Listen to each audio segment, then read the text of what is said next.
Jadi kalau misalkan motor 250 itu masih normal, suaranya sangat halus teman-teman.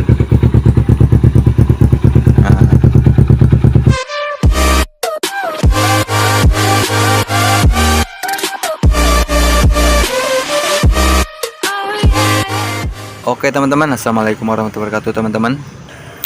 Berjumpa lagi bersama saya Musi Motor. Oke teman-teman, di video kali ini gue pengen berbagi tips atau cara pengecekan sebelum kita deal membeli Ninja 250 Karbu OLD 2011 yang harganya termurah di kelasnya ya teman-teman. Nah, jadi ada beberapa bagian yang harus kita cek sebelum kita deal membeli ya teman-teman. Nah, yang harus kita cek itu ya teman-teman, itu paling utama adalah mesin teman-teman, mesin, kelistrikan, atau dan lain-lainnya teman-teman. Nah, jadi sebelum kita pengecekan di bagian mesin teman-teman ya, itu kita cek dulu kita yang pertama-tama kita periksa itu cek itu adalah bagian warna teman-teman. Apakah kita menyukainya ataupun kita lihat di pasaran warna apa yang paling banyak disukai orang teman-teman. Kenapa saya bilang warna dulu yang harus kita pilih teman-teman? Karena kalau misalkan kita dengan pemilihan warna yang paling banyak diminati orang, itu keuntungannya buat kita untuk kedepannya. Kalau misalkan kita ingin menjual lagi, itu lebih gampang menjualnya atau nilai investasinya lebih tinggi teman-teman. Nah, kalau saya pribadi, warna yang paling diminati orang ya teman-teman, itu pertama warna merah teman-teman. Karena warna merah itu lebih mencolok, lebih kinclong ataupun lebih cerah teman-teman. Nah, selain warna merah, menurut saya motor sport yang paling banyak diminati orang itu adalah warna putih teman-teman. Jadi untuk pemilihan warna itu sangat penting teman-teman. Jadi kita menyukai apa enggak teman-teman. Jadi kita jangan hanya karena kita menginginkan Ninja ataupun motor sport yang kita inginkan selama ini kita idam-idamkan teman-teman ya. Jadi untuk pemilihan warna itu wajib teman-teman. Nah, jadi sebelum teman-teman membeli Ninja 2,5 Karbu ini, teman harus mengecek beberapa bagian yang sangat penting untuk kita periksa ya teman-teman. Nah, yang paling umum itu yang harus utama kita cek itu yang paling kasat mata teman. Maksudnya yang saya bilang maksud kasat mata itu yang gampang terlihat teman-teman. Seperti bodinya, kemudian seperti sasis, mesin teman-teman, dan semua beberapa bagian harus kita periksa dan kita lihat dulu teman-teman. Dan setelah itu kita lihat, kita cek kondisi catnya teman-teman, masih bagus ataupun sudah buram. Jadi kondisi catnya harus kita pastikan masih bagus dan berkilau teman-teman. Jadi supaya dilihat orang itu masih lebih enak teman-teman. Jadi ketika kita sudah membeli, kita tidak kecewa dan tidak menyesal pada kemudian hari ya teman-teman. Kita cek juga kemulusan tangki teman-teman ya, masih bagus apa enggak, warna catnya masih gres apa enggak teman-teman, ada terjadi kelecetan apa enggak. Kemudian kita cek juga ada baret-baret apa enggak di bagian body-bodinya ya teman-teman ya. Nah, kalau bisa jika kita ingin membeli Ninja 2,5 Karbu itu yang minim baret ataupun masih lumayan gres ya teman-teman, masih lumayan bagus lah. Baret sedikit ya pasti ada, yang namanya motor second bukan motor baru ya teman-teman, pasti ada baret seperti ini, ataupun cek bagian sebelah sini ada pecah apa enggak. Nah, kalau misalkan dia ada pecah ataupun baret yang lumayan parah, itu bisa membuat kita untuk menego harga lagi pada pemilik utama ya teman-teman. Nah, kalau misalkan tutup tangkinya masih normal ataupun masih standar teman-teman, kita cek juga teman-temannya dia udah berkarat atau enggak, masih gampang dibuka apa enggak ya teman-teman ya. Nah, kemudian setelah kita pengecekan tutup tangki, kita cek juga bagian speedometer teman-temannya masih nyala apa enggak. Kita cek juga bagian tombol-tombolnya, lampu-lampu semuanya teman-teman, klakson, starter ataupun on off nya teman-teman. Seperti fairing-fairingnya kita cek juga ya teman-teman ya. Nah, karena kalau misalkan ada terjadi kepecah ataupun retak, untuk membeli ganti bodi yang baru itu bodinya lumayan mahal teman-teman ya, sangat mahal. Cek juga kelengkapan bodinya teman-temannya seperti panel-panel. Kemudian kita cek juga, tanyakan spabornya masih ada apa tidak ya teman-teman ya. Kuncinya ada yang paling penting itu pada fairing teman-teman, jangan sampai ada yang pecah. Kenapa?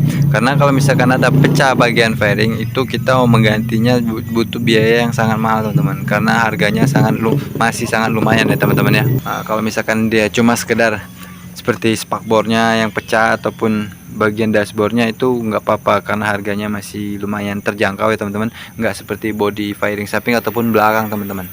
Yang namanya barang second ya pasti sebagian sport part standarnya udah nggak ada ya teman-teman, seperti misalkan contoh seperti knalpot ataupun spakbor belakang. Nah, kalau misalkan spakbor belakang ini biar itu nggak terlalu menjadi masalah ya teman-teman, karena kebanyakan kalau orang membelikan motor sport ataupun Ninja 250 rata-rata spakbor belakangnya itu dicopot teman-teman. Ya, jadi wajib kita tanyakan part-part standarnya. Kalau memang misalkan masih ada, itu wajib kita ambil teman-teman. Karena ketika kita ingin menjual teman-teman ya, nah, tapi itu tergantung untuk teman-teman ya teman-teman, mau papan standarnya apa enggak teman-teman ya, karena enggak terlalu penting juga. Tapi kalau misalkan harus papan standarnya wajib kita minta teman-teman, karena ketika kita ingin menjual nanti kebanyakan orang rata-rata ada alasan untuk menego harganya itu menanyakan part standar teman-teman. Nah, kalau misalkan part standarnya enggak ada, orang bisa menegokan harga lagi kalau misalkan teman-teman pengen menjual kembali teman-teman. Nah, jadi untuk kita lihat sekarang untuk bagian bodi itu lumayan mulus, oke, rapi ya teman-teman ya.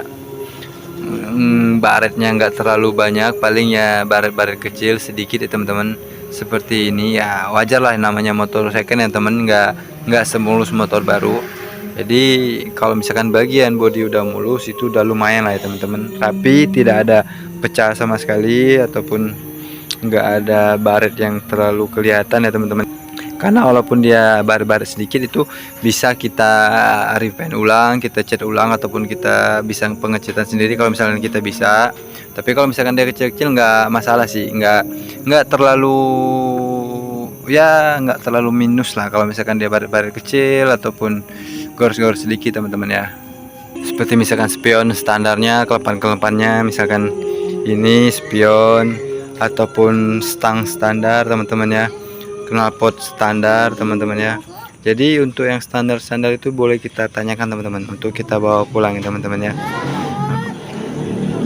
Tapi kalau misalkan kalian nggak mau knalpot standar, udah ada bawaannya yang udah racing full system, itu lebih bagus teman-teman. Karena kalau misalkan Ninja 250 itu pakai knalpot standar kurang greget teman-teman, kurang enak didengar ya kan. Nah, kalau misalkan kita menggunakan knalpot full system, suaranya seperti ya mungkin kayak seperti mobil lah, khasnya 250 ya teman-teman. Nah, tapi kalau misalkan barang ataupun part standarnya itu nggak ada, itu juga bisa menjadi bahan kita untuk nego harga dari pemilik yang ingin menjual motornya pada kita teman-teman. Nah, yang bagian terpaling penting itu kita cek juga bagian kelistrikan ya teman-teman, bagian lampu. Nah, kalau misalkan lampunya masih menyala dan normal, lampu utama, sein ataupun lampu rem belakang itu udah bagus, berarti baru kita cek bagian yang selanjutnya teman-teman. Karena apa? Karena kalau yang bagian kelistrikan itu sangat penting teman-teman. Sebab Ninja 250 ataupun motor sport itu bagian kelistrikan ataupun barang-barang itu cukup mahal teman-teman untuk kita beli teman-teman. Jadi kita wajib pemeriksaan bagian kelistrikan seperti lampu ya teman-teman ya. Kalau misalkan lampunya nyala semua udah bagus normal, baru kita cek bagian-bagian paling penting itu di bawah teman-teman mesin. Jadi kalau misalkan dia lampu depan ataupun belakang itu dia masih standar, itu masih warna kuning teman-teman. Nah, kalau misalkan seperti yang tadi itu udah proji, itu udah buatan ataupun udah modifan ya teman-teman ya. Nah, kalau misalkan bagian listrikannya sudah selesai teman-teman, kita fokuskan ke bagian mesin teman-teman. Nah, berhubung mesinnya di dalam ataupun ditutupi fairing, kita susah untuk mengamati ya teman-teman ya. Nah, jadi untuk pengecekan mesin, berhubung mesinnya tidak bisa kita amati, nah ya, minimal kita pengecekan bagian baut-bautnya teman-teman. Nah, minimal bautnya nggak ada yang selek ataupun bekas bongkaran atau dari kunci ataupun bekas bukaan ya teman-teman. Nah, kemudian kita cek juga bagian packing head ataupun blok ya teman-teman. Nah, kalau misalkan dia nggak ada rembesan itu artinya masih bagus ataupun kering. Nah, dari sini bisa kita intip, kita lihat ya teman-teman ya. Nah, itu karetnya, karet head dan bawah blok teman-teman. Nah, kalau misalkan dia udah ada rembesan itu artinya packingnya udah bermasalah teman-teman, udah jelek, dan itu juga bisa jadi bahan kita untuk nego harga teman-teman. Karena untuk pergantian seal itu harus turun mesin ataupun bongkar mesin teman-teman, jadi biayanya ya lumayan teman-teman. Jadi kalau misalkan seal-sealnya bagus, baut-bautnya masih bagus, nggak ada bekas bukaan dari kunci ataupun selek, jadi kemungkinan mesinnya ini masih normal ataupun original teman-teman, belum pernah dibongkar. Nah selanjutnya, untuk pengecekan motornya masih menggunakan filter apa enggak, ini kita lihat dari sini teman-teman. Nah kalau misalkan ini enggak ada kopong, itu berarti dia udah nggak punya filter teman-teman. Tapi kalau dia masih ada ini dia pasti menggunakan filter teman-teman. Ini filternya teman-teman. Nah jadi kalau misalkan 250 karbu ataupun 250 EPI udah nggak dipakein filter, biasanya di sini dikasih skotlet teman-teman, ditutup teman-teman. Nah ini kan udah masih ada, masih menggunakan filter, artinya ini masih komplit, masih ada semua part-part standarnya. Selanjutnya kita cek juga bagian seal-seal sebelah kiri teman-teman, seperti seal persneling gigi teman-teman ataupun seal gear teman-teman ya. Nah itu cara pengecekannya itu, kalau misalkan dia masih bagus sealnya teman-teman, bagian sininya itu kering teman-teman, nggak ada rembesan oli teman-teman. Nah kalau misalkan dia basah seperti ini, itu bisa dipastikan seal o-ring persneling gigi ataupun seal yang bagian sini itu udah ada yang bocor teman-teman. Nah itu bisa kita jadikan bahan juga untuk menego harga dari si penjual teman-teman. Nah Ninja Karbo ini itu paling rawan masalahnya, penyakitnya itu di bagian radiator teman-teman. Nah untuk bagian radiator teman-teman, itu pengecekannya itu ada di sini teman-teman. Nah itu radiatornya teman-teman ya. Nah kita cek radiatornya. Nah kita cek radiatornya itu bahwa kita pastikan termostat itu masih berfungsi ataupun berjalan dengan baik ya teman-teman ya. Nah pertama itu cara pengecekannya, kita hidupkan motornya teman-temannya selama 15 menit teman-teman. Nah selama 15 menit motor tidak terlalu panas. Nah seharusnya termostatnya itu bekerja teman-teman. Nah selama 15 menit itu kalau termostatnya berjalan, itu seharusnya itu kipas radiatornya itu menyala teman-teman. Nah kalau misalkan kita hidupkan selama 15 menit kipas radiatornya itu nggak menyala, sudah dipastikan itu radiatornya bermasalah teman-teman. Nah kemungkinan masalahnya itu kalau nggak termostatnya, itu sensor panasnya teman-teman yang bermasalah teman-teman ya. Jadi itu wajib kita perhatikan, karena itu hal yang paling penting di bagian motor 2,5 yang menggunakan cairan pendingin radiator. Nah kemudian setelah pengecekan radiator selesai, nah teman-teman hidupkan lagi motornya, lumayan lama, cukup lama teman-teman ya. Pastikan ketika motornya hidup lumayan lama, tidak ada suara berisik ataupun gemeretek pada bagian mesin teman-teman. Nah kalau misalkan dia bersuara kemeritik ataupun berisik teman-teman, nah itu banyak kemungkinan penyebabnya bisa mungkin tensioner ataupun rantai-ketengnya sudah kendor ataupun klepnya yang sudah haus teman-teman. Nah kalau mereka sudah dipastikan mesinnya aman, halus teman-teman ya. Nah kita cek juga tadi selain termostat radiator ataupun kipas radiator, kita cek juga bagian pompa radiator teman-teman. Nah kalau misalkan itu pompa radiator, itu cara pengecekannya teman-teman ya, kita bisa lihat dari kaca untuk melihat ukuran oli teman-teman. Nah kalau misalkan pompa radiator sudah bermasalah ataupun sudah sealnya sudah bocor teman-teman, sudah pasti air radiatornya itu dia bercampur dengan oli. Nah biasanya kalau misalkan olinya sudah bercampur dengan air radiator, olinya di sini itu berwarna putih teman-teman. Nah ini bisa kita cek dari sini teman-teman. Nah kalau misalkan olinya masih bagus bersih setelah kita hidupkan lama, berarti pompa radiator itu masih normal ataupun belum bermasalah teman-teman. Nah terus yang sering orang lupakan teman-teman itu pengecekan cuk teman-teman. Nah pengecekan cuk, nah cara pengecekannya kita hidupkan dan kita tarik teman-teman. Nah kalau misalnya kita tarik gasnya naik ataupun ngaung, nah ataupun tinggi, nah itu bisa dipastikan itu cuknya masih berfungsi dengan baik teman-teman ataupun masih terpasang teman-teman. Nah Ninja 250 ini itu dia 2 silinder teman-teman. Nah kalau misalkan dia 2 silinder, otomatis dia mempunyai 2 karbu teman-teman. Nah 2 karbu ini itu dia harus sinkron ataupun balance teman-teman, sama-sama hidup. Kalau misalkan salah satunya tidak hidup ataupun tidak normal, dia hidupnya ataupun jalannya tidak akan seimbang teman-teman, dan tidak akan terasa nyaman ketika dibawa teman-teman. Setelah selesai pengecekan mesin ataupun kelistrikan ataupun yang body, nah kita cek juga bagian switch pada standar samping teman-teman. Nah, Ninja 250 ini dia mempunyai switch di bagian standar. Nah, jika switchnya masih berfungsi dengan baik, motor 250 ini Ninja ini mesinnya tidak akan hidup ketika dimasukkan gigi saat kita starter teman-teman. Nah, dia akan hidup ketika kita netralkan ya teman-teman. Nah, jadi kita pastikan juga di bagian ini tidak ada jumper-jumper ataupun bagian kabel-kabel yang sudah disambung teman-teman. Nah, jadi Ninja 250 ini itu dia mempunyai dioda receiver di bagian sini teman-teman. Nah, dioda receiver ini untuk 250 ini dia rawan karatan teman-teman. Jadi kalau misalkan kurang perawatan dia akan karatan teman-teman. Nah, ciri-cirinya sudah bermasalah dioda. Ketika motor ini ingin kita hidupkan di standar samping, dia tidak akan hidup teman-teman. Nah, jika kita kopling ataupun kita ingin jalankan, dia tiba-tiba mati, ataupun ketika kita bawa jalan dia tiba-tiba mati sendiri. Nah, kenapa dia mati dengan sendirinya ketika kita kopling ataupun kita berjalan?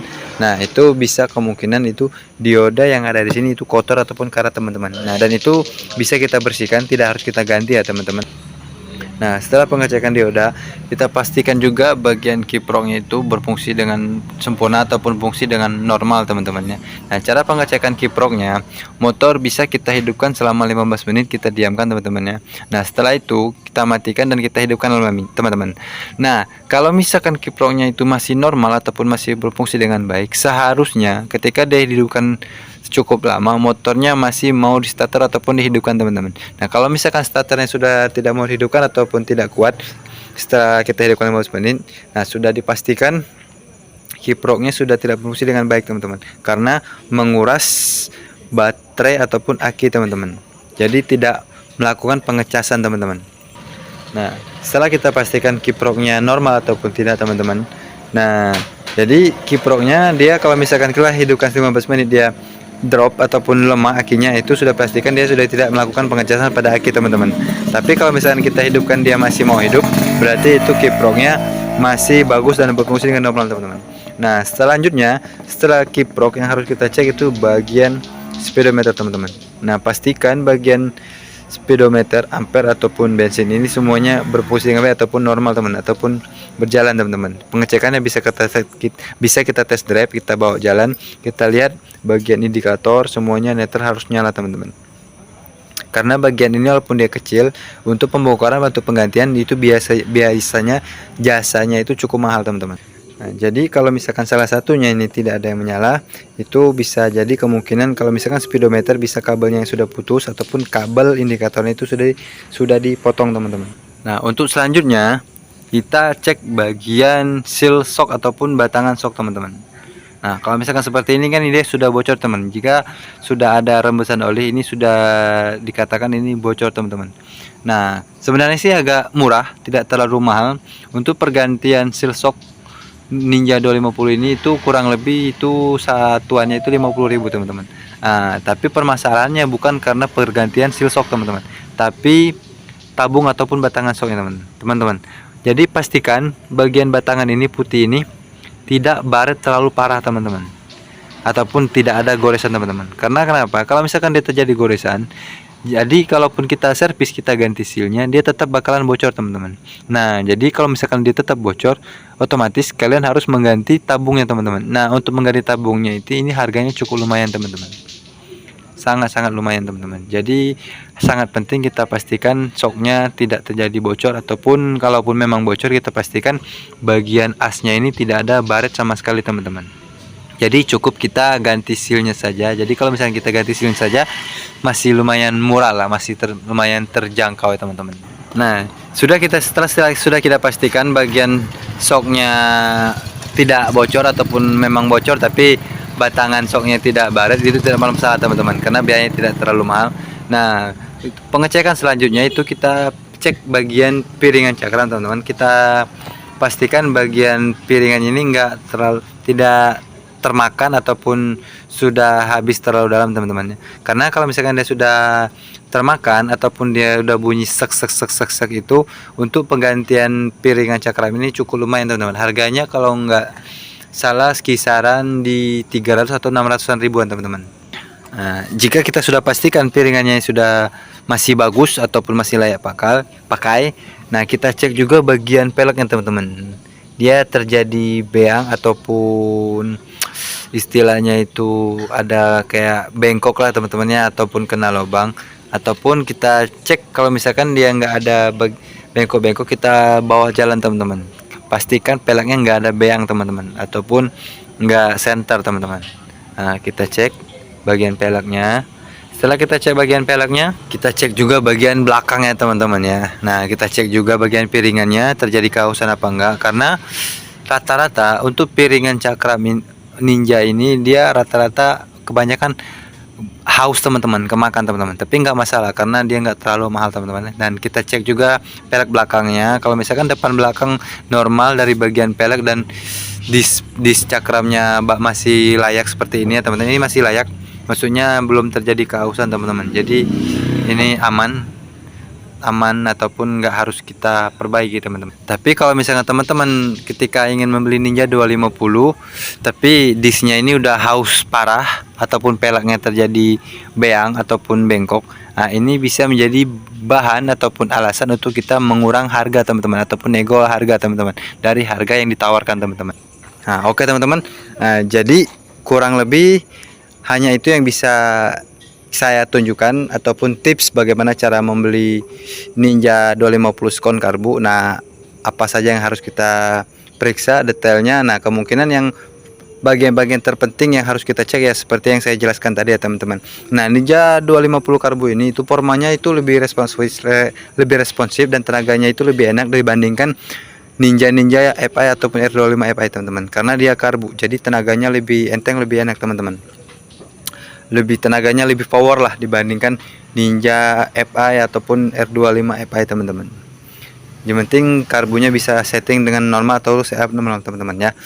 Nah, jadi kalau teman-teman ingin membeli Ninja 250 karbu, nah bagian terpenting itu yang paling utama kita cek itu adalah mesin teman-teman.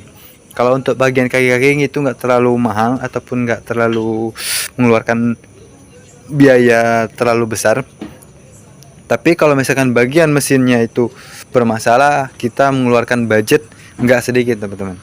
Nah, jadi untuk Ninja FI yang suaranya masih normal ataupun mesin masih bagus, contohnya seperti ini teman-teman ya. Kita hidupkan teman-teman.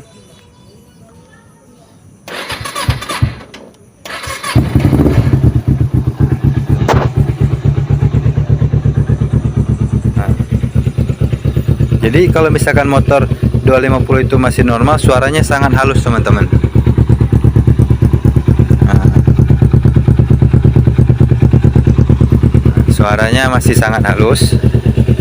Nah, kalau misalkan teman-teman nanya saya menggunakan knalpot apa, ini motor saya gunakan Yoshimura Thailand original teman-teman.